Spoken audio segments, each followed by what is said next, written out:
Franklin, je sais que ce public attend grand de vous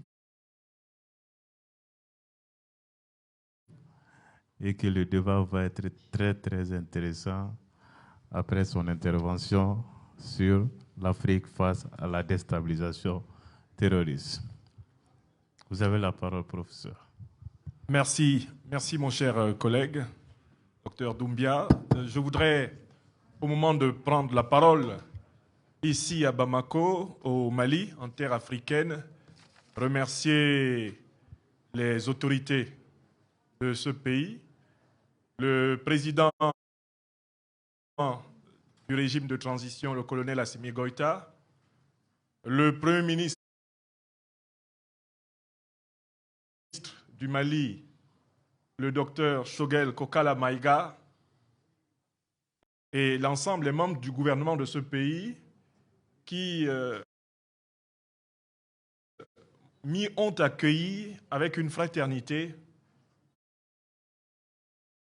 et avec une hospitalité que je ne suis pas prêt d'oublier. Et c'est d'autant plus réconforté par cet accueil qui a été pour moi l'occasion de leur présenter l'amitié et la solidarité du leader de notre mouvement ivoirien Génération et Peuple Solidaire, Guillaume Kigbafori Soro. C'est à l'issue de ce contact fraternel et fort que j'ai accepté d'apporter ma modeste contribution au succès de l'initiative dirigée par le président de l'UJPNA, Mohamedou Diaoura, que je salue, et tous ses compagnons, et toutes ses mains, ses chevilles ouvrières comme Mariam Al-Habib, comme vous, chers collègues, président du comité scientifique, comme l'équipe de communication, l'équipe technique qui aujourd'hui travaille ici. C'est dans ce cadre qu'il m'a été possible d'inviter les collègues présents actuellement sur le panel, le professeur Dekterev de l'Université Patrice Lumumba de Moscou, le chercheur Oumar Sidibé qui est de retour ici dans son pays natal, le ministre Erenon, professeur de l'Université centrafricaine. Je voudrais les remercier de la confiance qu'ils ont faite au Mali et qu'ils ont faite à ma modeste personne, comme le journaliste Ibrahima Diallo de la place de Conakry, mon jeune frère, toujours fidèle au combat, qui est présent parmi nous. Il est là, Ibrahima. Je voudrais les remercier d'avoir accepté de venir au Mali au moment où, apparemment, le Mali, pour certains, avait été décrété comme nation pestiférée, nation marginale, nation à mettre sous embargo, nation à mettre littéralement en péril. Cela demande du courage physique, pas seulement du courage psychologique. Ça demande du courage physique, du courage mental et une détermination à servir la vérité et la justice. Je voudrais vraiment qu'on salue ces collègues qui ont accepté de venir dans ces conditions soutenir le Mali.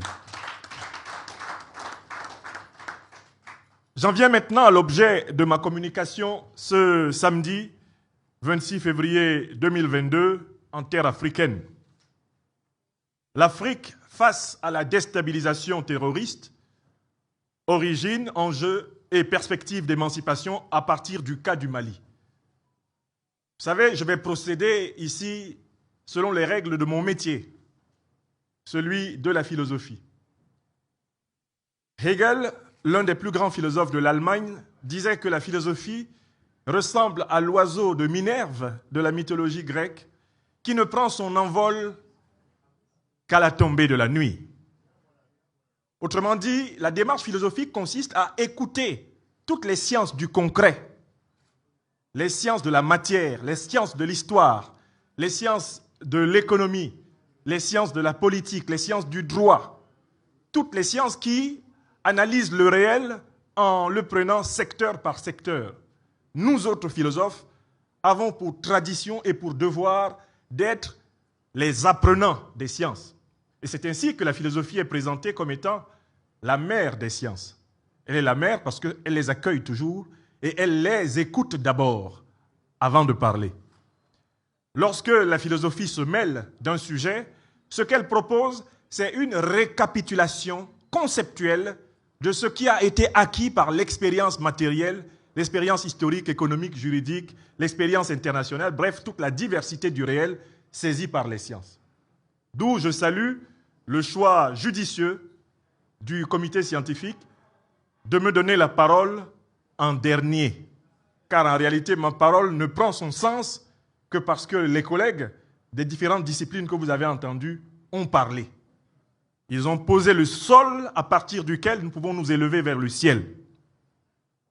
Dans le propos que je tiens ici ce jour, j'obéirai à la discipline ternaire, à la discipline dialectique de la philosophie. Je commencerai par analyser quelque chose qui bien souvent échappe à plusieurs prises de parole. Comment a été inventée l'idée d'Afrique? Car les problèmes que rencontre aujourd'hui le Mali ne peuvent pas être saisis et cernés si on n'a pas compris le fonctionnement de l'idée d'Afrique. Ensuite, je vais essayer de montrer qu'au cœur de cette idée d'Afrique et à travers l'histoire, il y a une variable qui s'est répétée et qui a ajusté et modifié la représentation de l'Afrique pour les Africains et pour les non-Africains, c'est la constance de la terreur. Je me permettrai dans une deuxième partie de montrer que, d'un certain point de vue, la distinction qui est faite entre les groupes armés et les groupes terroristes, elle n'est pas philosophiquement légitime. Car en réalité, il y a un terrorisme et un seul qui s'administre sous des noms divers. En effet, le terrorisme, dès lors qu'il se définit comme l'usage de la violence pour imposer sa conception religieuse, sa conception politique, sa conception esthétique ou sa conception économique, le concept de terrorisme est beaucoup plus vaste et englobe parfaitement tous les usages illégitimes de la violence. Je montrerai comment l'Afrique est le théâtre sur lequel la terreur, le terrorisme ont été transformés en structure politique de l'administration des choses et des personnes. Et enfin, dans la dernière partie de cette intervention, je vais évoquer, à partir de l'expérience malienne, ce que j'appelle les perspectives d'émancipation pour toute l'Afrique. Mais j'ai donné un titre. L'Afrique face à la déstabilisation terroriste, origine, enjeux et perspectives d'émancipation. Et au minimum, on doit reconnaître que l'Afrique est une réalité, certes, dont la définition est à donner, mais c'est une réalité incontestable. Elle existe, l'Afrique. Elle existe comme unité continentale, elle existe comme espace social, espace géographique, avec d'ailleurs des zones et des régions typiques. Elle existe comme conglomérat, ou plutôt juxtaposition, ou parfois association d'États et d'organisations internationales. Elle existe. On reconnaîtra que la déstabilisation terroriste n'est pas non plus une fiction. S'il y a un sujet qui domine aujourd'hui l'actualité africaine, et même l'actualité sociale africaine, c'est que du nord au sud, de l'est à l'ouest, en passant par le centre, l'Afrique est confrontée à une violence qui se généralise et qui déstabilise non seulement les États, mais qui déstabilise les cultures et qui déstabilise même les générations. Une violence qui est même en train de rendre impossible la possibilité de vieillir normalement, c'est-à-dire de vivre de grandir, de mûrir, de vieillir et de mourir dans l'amour des siens. Donc, le terrorisme est également une évidence continentale, même s'il reste à préciser comment il s'administre. Ce que j'appelle l'origine, ce sera la question de se demander comment tout cela s'est structuré. Quel est l'ordre qui se cache derrière ce chaos? Car en réalité, ma communication a la prétention de montrer que le désordre que vous voyez est l'ordre pour certains. Et donc, par conséquent, en fait, le concept même de désordre ne peut pas se comprendre sans le concept d'ordre. Tout comme on ne peut pas comprendre le mal sans le bien. Alors que le bien n'a pas besoin du mal pour se comprendre. Car vous le savez très bien, quand vous faites quelque chose de bien, parce que vous aviez l'intention de faire quelque chose de bien, eh bien ce bien ne s'explique pas par le mal. Quand le bien est bien, il est bien, parce qu'il vient du cœur. De la même façon, quand l'ordre est juste, il est juste, non pas parce qu'il s'oppose à l'ordre injuste, mais parce que déjà, nous avons la conviction que ce qui est fait est conforme aux aspirations les plus profondes de l'âme humaine. Donc en fait, le désordre, le terrorisme que nous voyons, n'est pas un phénomène du hasard, c'est un phénomène structuré, structurel et structurant. Et donc il faudrait inventer un ordre nouveau pour que dans cet ordre nouveau, le terrorisme ne soit plus un phénomène structurel et structurant. Ce qui met en phase la communication que je vous présente avec toutes celles que vous avez entendues avant. Car d'une certaine façon, ce que le docteur Erenon, ce que le professeur Dekterev, ce que le doctorant Sidibé nous ont montré, c'est qu'il est possible, en comprenant comment le monde marche, de changer l'orientation du monde. C'est-à-dire de créer un ordre du monde dans lequel le terrorisme n'est pas une variable structurelle. Alors, commençons par le premier moment. Mes chers amis, membres de cette assemblée, l'Afrique, la notion d'Afrique, qui est l'objet de la première partie de notre exposé, est elle-même une notion accidentée. L'Afrique, c'est comme un sotrama qui a tapé dans un mur. C'est une notion accidentée. Je vais vous le montrer à partir de l'étymologie de l'Afrique. Le mot Afrique dérive du latin afer, africanus, qui signifie noir, sombre. Pays des hommes noirs, pays des hommes à la peau sombre. Dans l'Antiquité, lorsque cette notion est élaborée, elle est élaborée à partir d'une langue étrangère. Les Africains ne s'appellent pas Africains il y a 4000 ans. Les Africains ne s'appellent pas Africains il y a 2000 ans. Les Africains s'appellent Africains quand les Romains, qui, au début du premier millénaire après Jésus-Christ, commencent à construire des colonies tout au long de la Méditerranée et du nord de l'Afrique, eh bien, on commence à appeler ce continent-là Africa à partir du radical latin afer, qui veut dire noir. Autrement dit, aujourd'hui, lorsque nous nous appelons Africains, nous ne nous appelons pas comme nous nous appelions. Avant que l'autre, c'est-à-dire l'occidental, le colon romain, ne nous appelle. Donc déjà dans le nom d'Afrique, il y a la négation des populations qui vivent dans le continent qui est ainsi désigné. Car ces populations sont appelées à s'appeler dans la langue de l'autre. Vous voyez pourquoi je disais que c'est une notion accidentée. Dans l'Antiquité, pendant 4000 ans, la plus grande entité politique, qui était celle dite de l'Égypte pharaonique, qu'on appelait l'entité de Kemet, eh bien Kemet, c'était le nom des civilisations de ce continent. C'était le nom pendant 4000 ans des civilisations de ce continent. Alors donc, dans la notion d'Afrique, il y a en fait deux conceptions. Il y a l'Afrique africaine, qui doit remonter à l'origine kémitique de la grande civilisation négro-africaine, et donc on devra appeler la civilisation kémitique tout simplement. Et puis il y a l'Afrique non africaine, qui est l'Afrique telle qu'elle a été pensée par l'Occident, et notamment aussi par l'Orient. Car en fait, le mot Afrique a aussi sa racine orientale dans l'arabe, à travers l'expression Ifriqiya, avec laquelle on fait le mot Kafri, entre autres.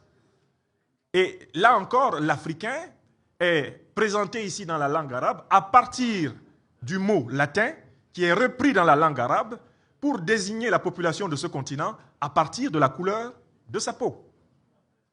Alors, donc, distinguons deux Afriques.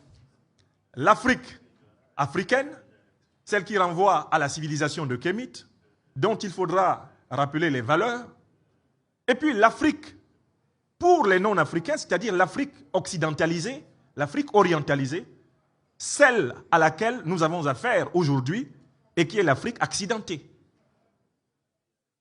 L'Afrique africaine, c'est-à-dire la civilisation de Kémit, était basée sur deux valeurs. La première de ces valeurs, c'était la valeur de vérité. La société était dirigée par des hommes et des femmes qui s'efforçaient d'acquérir la plus haute science possible. C'est cette science qui a rendu possible la civilisation des pyramides, qui a rendu possible la maîtrise de l'arc électrique. Il y a plus de 3000 ans, on maîtrisait l'électricité sur le continent.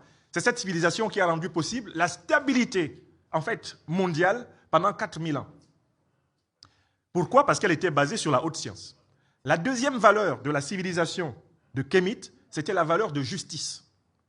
L'ordre politique tout entier était conçu de telle façon qu'il n'y ait pas de conflit des plus basses classes de la société à la plus haute. Et la fonction de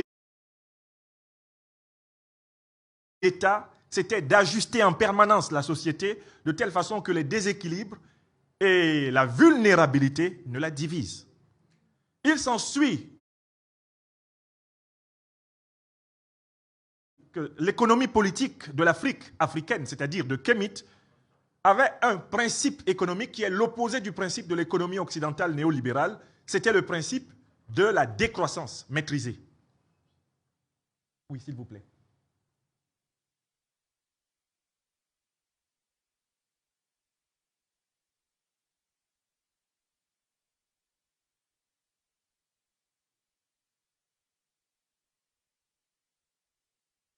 Voilà, nous avons une situation urgente, besoin d'un don de sang pour quelqu'un qui est en situation critique. Est-ce que quelqu'un est A négatif ou O négatif et voudrait bien accepter de voir auprès de Madame Mariama Lahbib? Si vous êtes A négatif ou O négatif, s'il vous plaît, prenez attache avec Mariama Lahbib.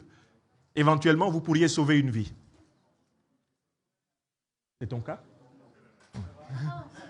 Parce que je t'ai vu, te déshabiller. Voilà, l'information est donnée. N'hésitez pas à contacter Madame Lahbib pour éventuellement participer à l'action de secours qui s'impose. Merci. Avec votre permission, on va continuer? Ok, merci. Alors, j'étais en train d'expliquer, mes chers invités, membres du colloque, la distinction entre l'Afrique africaine et l'Afrique non africaine. Les valeurs de l'Afrique africaine, c'est la valeur de vérité, c'est la valeur de justice. Et la décroissance économique était prévue comme une norme d'ajustement économique. C'est-à-dire que l'État ne se souciait pas du fait qu'il réaffectait les richesses de la société aux plus vulnérables. Il considérait que les économies ne sont faites que pour parer aux difficultés des plus vulnérables. Donc c'était un État qui ne considérait pas la croissance économique comme la finalité de l'action politique, mais qui considérait le maintien de la prospérité globale comme étant la finalité de cette action. Alors, je rappelle ces principes généraux de la société négro-africaine ancienne qui se résument dans un concept clé, le concept de solidarité, qui va être traduit, par exemple, dans les langues sud-africaines, dans la notion de Ubuntu. Qu'est-ce que c'est que la politique, du point de vue de la civilisation africaine? C'est l'art de l'administration des hommes pour exercer la solidarité. Et les outils majeurs de la politique sont la haute connaissance, la science, pour la recherche de la vérité, et la haute justice, la justice la plus rigoureuse à tous les niveaux de la société. Ça, c'est l'Afrique africaine, c'est-à-dire la civilisation de Kémit, qui, comme vous le savez, va être l'objet de prédation, de brutalité, d'invasion, de déstabilisation, sur lesquelles nous ne reviendrons pas ici. En face, il va y avoir l'Afrique non africaine, c'est-à-dire l'Afrique pensée par l'Occident et pensée par l'Orient. Mais qu'est-ce que c'est que l'Afrique pensée par l'Occident et pensée par l'Orient? Eh bien, l'Afrique pensée par l'Occident et par l'Orient, elle est pensée à partir de trois catégories. 1. la race. 2, la classe. Et 3, la subordination étatique. Je commence par la première catégorie, la race. Dans son rapport à l'Afrique, notamment à partir du XVIe siècle, l'Occident est confronté aux besoins de son accumulation primordiale. Les terres occidentales, par un hasard, ou plutôt une fatalité de la nature, sont les moins riches en matières premières de la planète. Or, les explorateurs du Moyen-Âge ont découvert l'extraordinaire richesse des terres africaines, des terres asiatiques et des terres américaines. L'équation qui se pose pour les grands rois occidentaux est la suivante. Comment mettre la main sur les matières premières d'Amérique, d'Afrique et d'Asie sans déstabiliser profondément le pouvoir tel qu'il est structuré dans nos royaumes et dans nos empires occidentaux? Comment réussir à mettre la main sur ces matières premières et bâtir en quelque sorte l'accumulation primordiale de notre système de gouvernance? C'est un problème sérieux. Qui va faire le travail d'appropriation, d'extraction, de plantation, de transport de ces richesses que les explorateurs que nous avons envoyés en éclaireur nous ont révélées? Si nous prenons des Blancs d'Europe qui habitent dans les faubourgs ou des paysans qui habitent autour de nos villes, qui habitent autour de nos palais, et que nous les forcions à travailler pour nous, quel est le risque que nous courons? C'est d'avoir des révoltes, des insurrections, c'est d'avoir des guerres qui vont déstabiliser nos propres royaumes.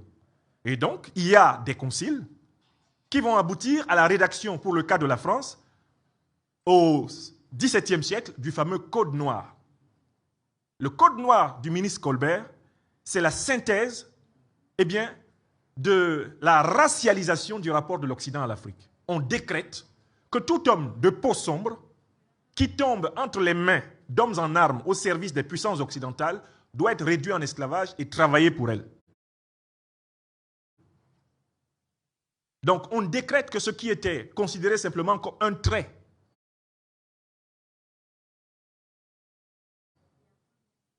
morphologique des populations du continent dans l'Antiquité. Je rappelle qu'il faut faire une distinction entre la traite des Noirs et l'esclavage. L'esclavage existait, et il a existé dans de nombreuses civilisations, pas seulement occidentales, pas seulement africaines. Mais la traite des Noirs, c'est la décision que les personnes qui sont de peau sombre sont a priori des esclaves, quel que soit le pays d'où elles viennent, quel que soit le lieu où on les trouve. Le but, c'est quoi? Utiliser systématiquement une partie des populations de la planète, les populations africaines, pour l'accumulation primordiale. C'est là que le concept de race devient un concept opérationnel du rapport de l'Occident à l'Afrique. On crée ce concept par une décision politique. La deuxième phase de la création du concept d'Afrique, c'est lorsqu'on a épuisé les possibilités d'utiliser des esclaves dans les plantations, dans les mines, épuisé les possibilités de les soumettre par la force, la décision d'esclavagiser littéralement les Africains, cette fois-ci, sur place en Afrique. Et ça, c'est le colonialisme. Le colonialisme, c'est la traite des Noirs en Afrique. On va pratiquer ce qui a été fait en Amérique, ce qui a été fait en Europe, ce qui a été fait en Amérique latine et en Orient avec les Noirs. On viendra le pratiquer sur place en Afrique. J'insiste là-dessus, c'est le deuxième concept de l'Afrique occidentale, c'est le concept colonial. L'Afrique, c'est une terre coloniale. Enfin, on en vient au troisième et dernier concept. Lorsque les Africains luttent et obtiennent l'abolition de l'esclavage, on trouve une nouvelle formule. On s'est réunis de 1884 à 1885 à Berlin. Et là, on théorise l'idée d'une Afrique non seulement colonisée, mais qui, lorsqu'elle va revendiquer la décolonisation, sera quand même malgré tout maintenue sous la colonisation à travers ce qu'on a appelé les accords de décolonisation, lesquels accords laissent en place la domination monétaire, la domination militaire, la domination culturelle. On impose aux Africains de ne pas parler leur langue. Déjà, on ne les appelle pas selon leur propre langue. On ne les appelle pas kémitiques. On ne les appelle pas gens de Kémite. On les appelle africains. On leur impose de ne pas s'appeler comme ils s'appellent eux-mêmes. Mais comme on a décidé de les appeler, on contrôle désormais l'économie, on contrôle l'armée, l'organisation sécuritaire du continent, on contrôle la culture à travers justement l'extraversion et l'assimilation linguistique, et d'où les fameuses organisations Commonwealth, Francophonie, qui ne sont rien d'autre que des organisations de contrôle mental de la circulation des idées.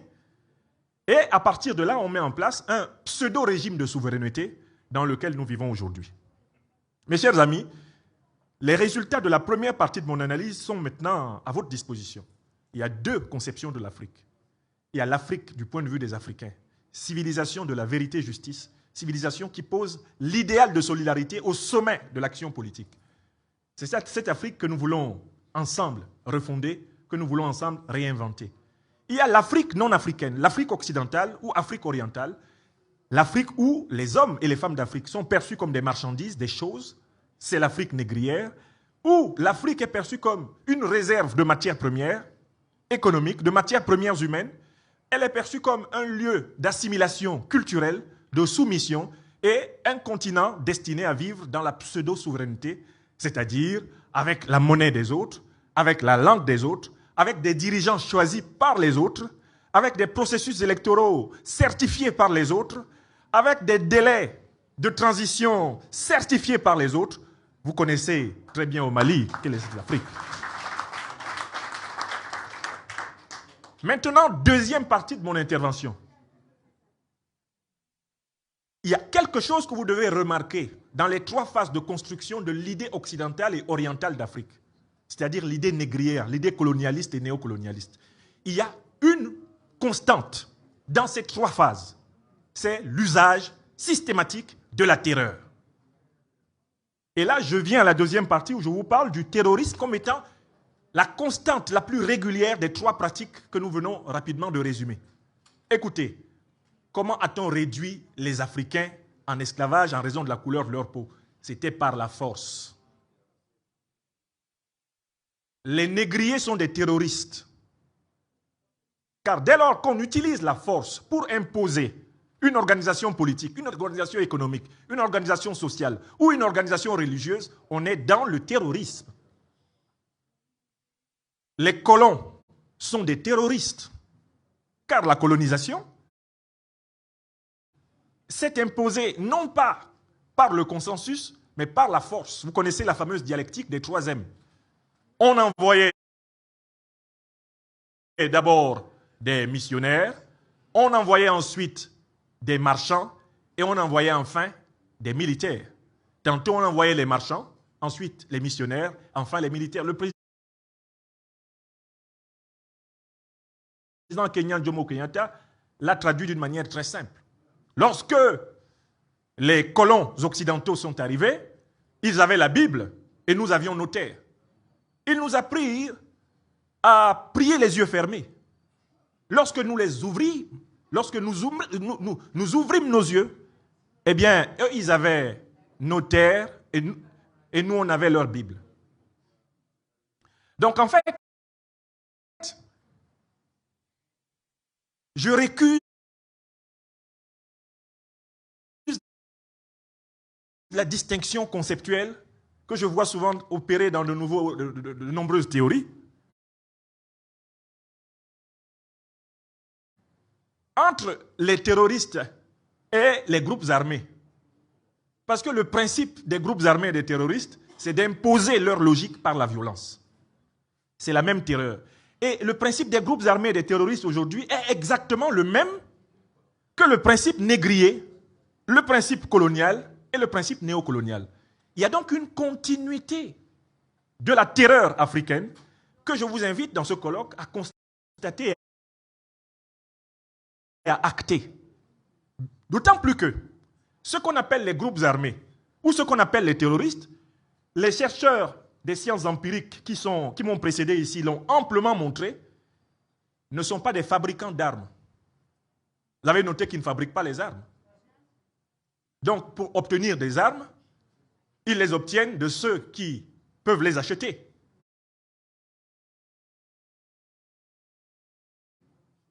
Et ils les obtiennent de ceux qui peuvent les fabriquer. L'industrie de l'armement est encore aujourd'hui, dans son écrasante partie, dominée par les firmes industrielles occidentales. Le marché des armes va de l'Occident au Moyen-Orient, du Moyen-Orient vers l'Afrique du Nord, de l'Afrique du Nord vers le Sahel. Oumar Sidibé nous a montré tout à l'heure les itinéraires. Donc, je vous invite à constater et accepter comme résultat de la deuxième partie de mon exposé que c'est la même terreur. Et ce sont les mêmes acteurs qui se déguisent sous toutes ces formes-là pour maintenir l'Afrique dans une balkanisation. Parce que d'abord, les frontières actuelles de l'Afrique sont le résultat de cette terreur. Et chaque fois qu'un État africain atteint un niveau de conscience, un niveau d'intégration, sur le plan de la pensée, sur le plan de l'action sociale, sur le plan de la vision économique et de la vision stratégique, qui remettent en cause cette terreur structurelle, cet État est l'objet d'un acte de prédation brutal. Je parle ici au Mali, un pays qui a échappé au mois de décembre à un acte de prédation brutal. Et au Mali, aujourd'hui encore, on ne mesure pas ce à quoi on a échappé le 11 janvier 2022. Mais il y avait eu un signe annonciateur. Lorsque 17 pays européens ont signé en décembre 2021 une déclaration menaçant le Mali, parce que le Mali avait pris la décision de diversifier sa coopération géopolitique et géostratégique, certains n'ont pas compris que c'était la préparation de la future résolution onusienne qui autoriserait les puissances occidentales à frapper sous toutes les formes possibles le Mali, pour défaut d'exercice d'une souveraineté, non plus par procuration, mais une souveraineté autonome, assumée, une souveraineté volontariste et de projet. Donc attention, la terreur, le terrorisme, ce ne sont pas que les groupes dits armés, ce ne sont pas que ce qu'on appelle les terroristes, c'est une structure qui tient ce continent en otage depuis 5 siècles. En tant que philosophe, je vous invite à une élévation de conscience dans la vision du terrorisme. D'autant plus que ce sont ceux qui ont fait la traite négrière, ce sont ceux qui ont fait la colonisation, la néocolonisation, les pseudo-accords de défense et de coopération, la monnaie ce sont les mêmes qui en sous-main ont favorisé le débarquement des terroristes dernière génération. Donc je propose qu'on utilise le concept de génération de terroristes. Première génération, les négriers. Deuxième génération, les colons. Troisième génération, les néocolons. Quatrième génération, les groupes armés et les djihadistes de l'État islamique ou de Al-Qaïda. Donnons-leur simplement des générations. Ce sont des vagues et elles sont connectées. Alors, si cette terreur-là est le fondement de la pratique politique, venons-en à la dernière partie de mon exposé. Je voulais vraiment proposer une récollection synthétique du problème. Alors, nous avons un problème.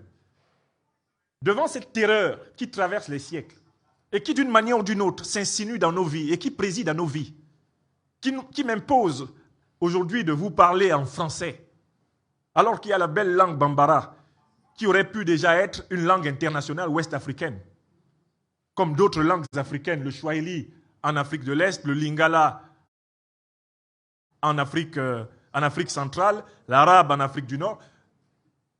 Comment on fait pour sortir de cette logique de terreur qui nous tient? Alors, c'est l'objet de la troisième et dernière partie.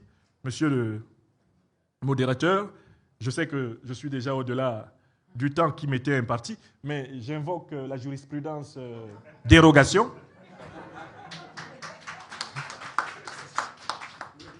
Quelles sont les perspectives d'émancipation de l'Afrique à partir de l'expérience malienne? Pour moi, il y a 4 choses à poser. Nous devons réussir à transformer la représentation de lui-même, de l'homme et de la femme qui vivent sur ce continent ou qui viennent de ce continent. Je vais jusqu'à penser, je l'ai écrit dans mon livre, pour une nouvelle politique de civilisation en Afrique, on devra changer le nom du continent. Le nom du continent doit venir d'une langue du continent. Changer le nom du continent, ce n'est pas simplement un changement superficiel. Il faut entrer aussi dans un changement du point de vue de la représentation des valeurs. Quelles sont nos normes? Je recommence. La plus haute, c'est la solidarité. Nous devons construire des institutions politiques, sociales, économiques, des institutions culturelles de la solidarité pour retrouver ce que nous sommes, ce que nous n'aurions jamais dû cesser d'être, des êtres humains. Qu'est-ce que c'est qu'un être humain? au sens moral du terme, un être humain, c'est un être capable de compassion pour son semblable. C'est ça. La différence humaine, c'est ça.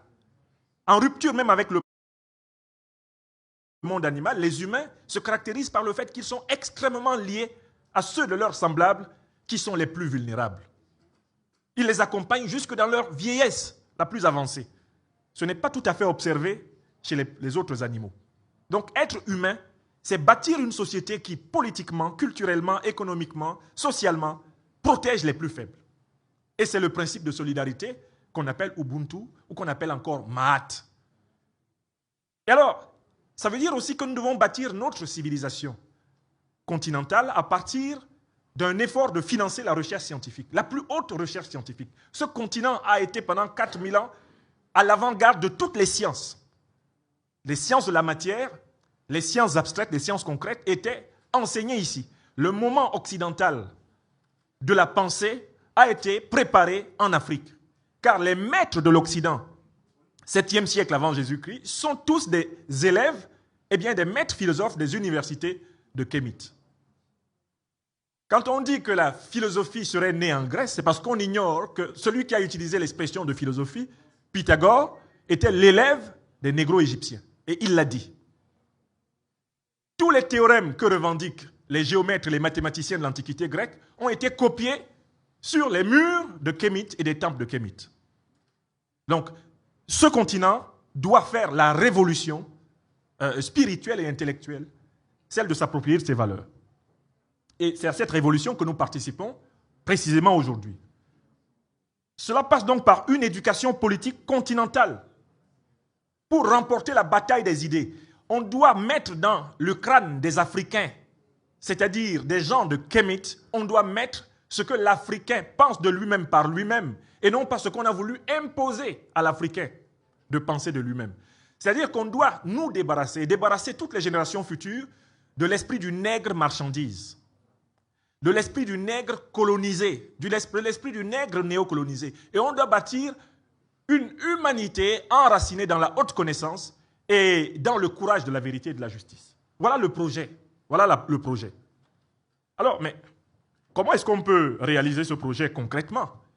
C'est par la réappropriation africaine des mécanismes de souveraineté. La souveraineté n'est pas un vain mot. Elle est d'abord une souveraineté spirituelle, conceptuelle, intellectuelle. Penser nous-mêmes, penser par nous-mêmes, penser à partir de notre propre expérience, je l'ai montré. Mais la souveraineté culturelle se traduit par le fait que les plus grandes organisations culturelles de notre continent doivent promouvoir les valeurs culturelles de notre civilisation. Ce n'est pas normal que ce soit la francophonie ou le Commonwealth qui soient les plus grandes organisations culturelles du continent africain. C'est l'africanophonie qui doit être le terreau culturel de la Renaissance africaine, et on l'appellera à ce moment-là, éventuellement, la kémitophonie.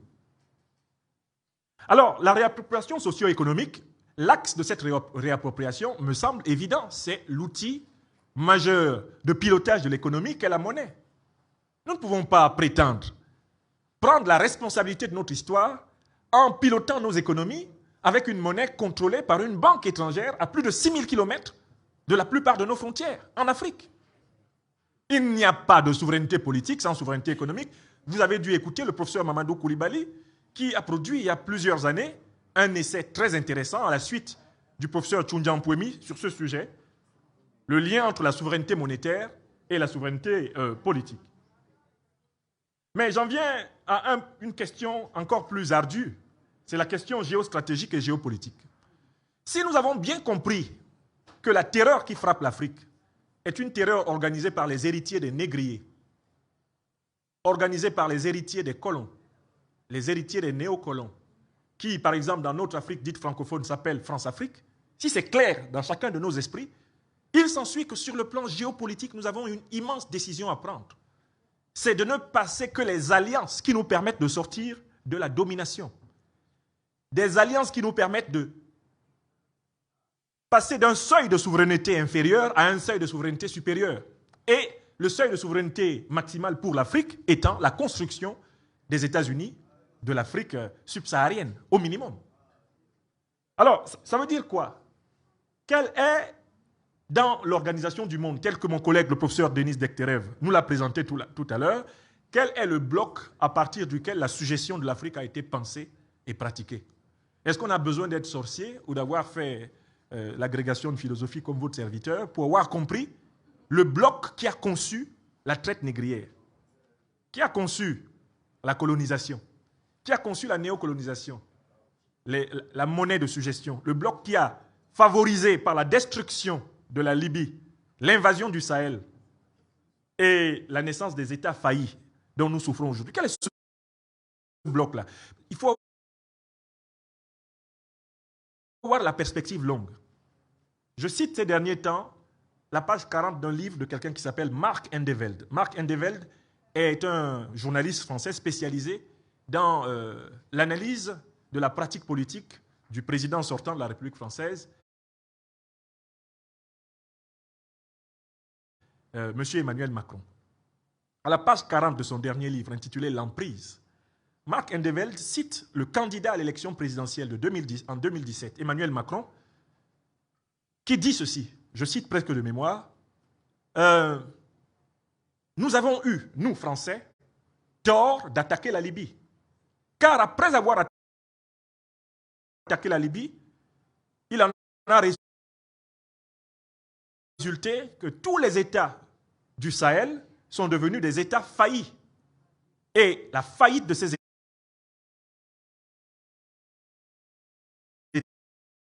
États a entraîné la prospérité des groupes terroristes. Je vous invite à bien vous remémorer cette citation, les trois phases. Nous avons attaqué la Libye. Quand il était candidat à l'élection présidentielle, Emmanuel Macron le reconnaissait. Nous avons déstabilisé le Sahel, c'est-à-dire le Mali, le Niger, le Tchad, tous les pays qui sont déstabilisés, nous les avons déstabilisés. 3. À la suite de cette déstabilisation, le terrorisme a prospéré. Donc nous avons organisé la prospérité des terroristes.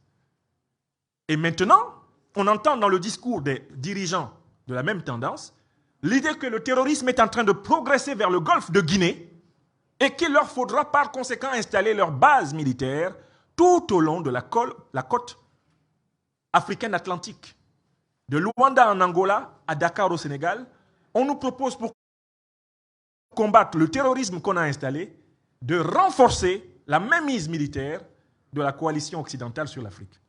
Donc, en tant que scientifique, j'appelle les Africaines et les Africains à constater de manière incontestable que c'est dans la cohérence de la domination du monde africain par les stratégies de prédation de l'Occident que nous nous retrouvons dans la déstabilisation actuelle.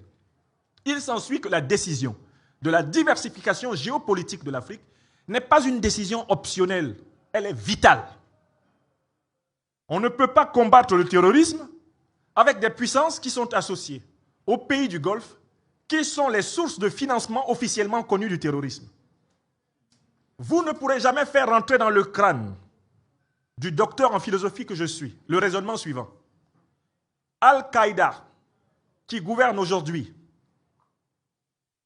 en Afghanistan, a pour base arrière Doha au Qatar.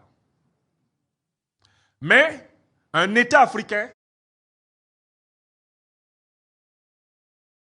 a des relations diplomatiques tout à fait normales et classiques avec le Qatar, alors que le même État africain est attaqué par un détachement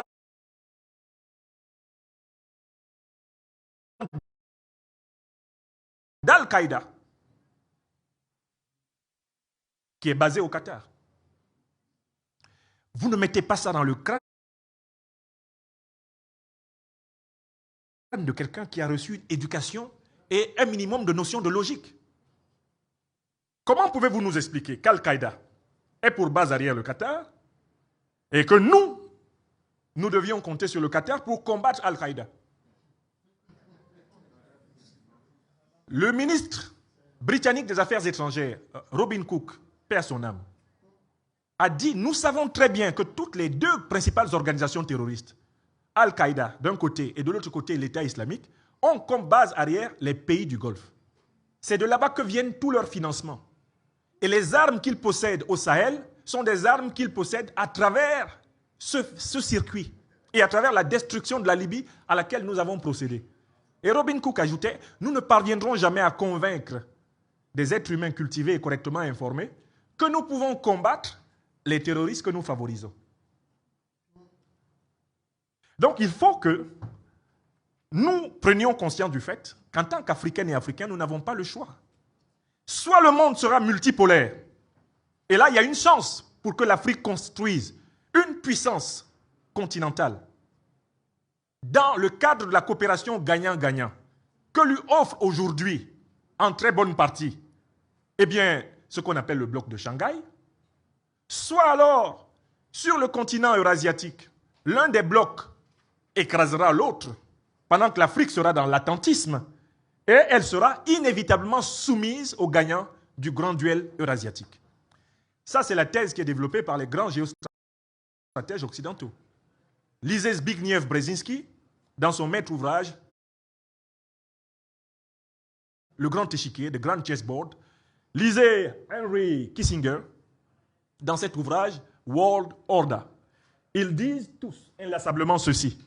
Celui qui va contrôler l'Afrique va gagner le grand duel entre l'OTAN d'un côté et le bloc de Shanghai de l'autre. Mais nous, Africains, ce que nous devons dire, c'est que nous n'avons pas à nous aligner sur un bloc contre un autre, mais nous avons à coopérer avec le seul bloc qui nous permette, dans les conditions actuelles, de construire notre souveraineté. Ce n'est pas la même chose. L'Afrique n'a aucun intérêt à s'aligner derrière un bloc, puisque ça serait passer d'une domination à une autre. Mais l'Afrique a intérêt à participer à la création de ce que j'appelle un monde quadripolaire. Et je brosse rapidement ce que c'est. Je vois un monde futur beaucoup plus équilibré, avec d'une part le bloc de l'OTAN, tel que nous le connaissons aujourd'hui, le bloc de Shanghai, tel que nous le connaissons aujourd'hui, le bloc qui va naître autour des États-Unis d'Afrique, pour lesquels nous travaillons, et un bloc des États-Unis d'Amérique latine. Un monde qui aurait au moins 4 blocs de cette nature serait un monde dans lequel, géopolitiquement et géostratégiquement, la négociation, le compromis, la recherche de solutions consensuelles en droit international sera privilégiée. Si on est dans la bipolarité seulement, ou dans l'unipolarité, il n'y a pas de place pour les peuples du sud de la Méditerranée, du sud de la ligne méditerranéenne, dans le monde à venir. Donc en fait, avec qui pouvons-nous développer ce projet du monde multipolaire? Incontestablement, on l'a vu en Centrafrique, on le voit au Mali, on le voit un peu partout à travers le monde, c'est avec ceux qui n'ont pas la prétention de nous civiliser, qui n'ont pas la prétention de nous apprendre ce qui est bien et ce qui est mal, mais qui ont la prétention de marcher avec nous comme des compagnons dans le partage d'un monde commun, d'un monde solidaire, d'un monde humain. Monsieur le Président, telle est la conclusion de mon allocution. Je vous remercie.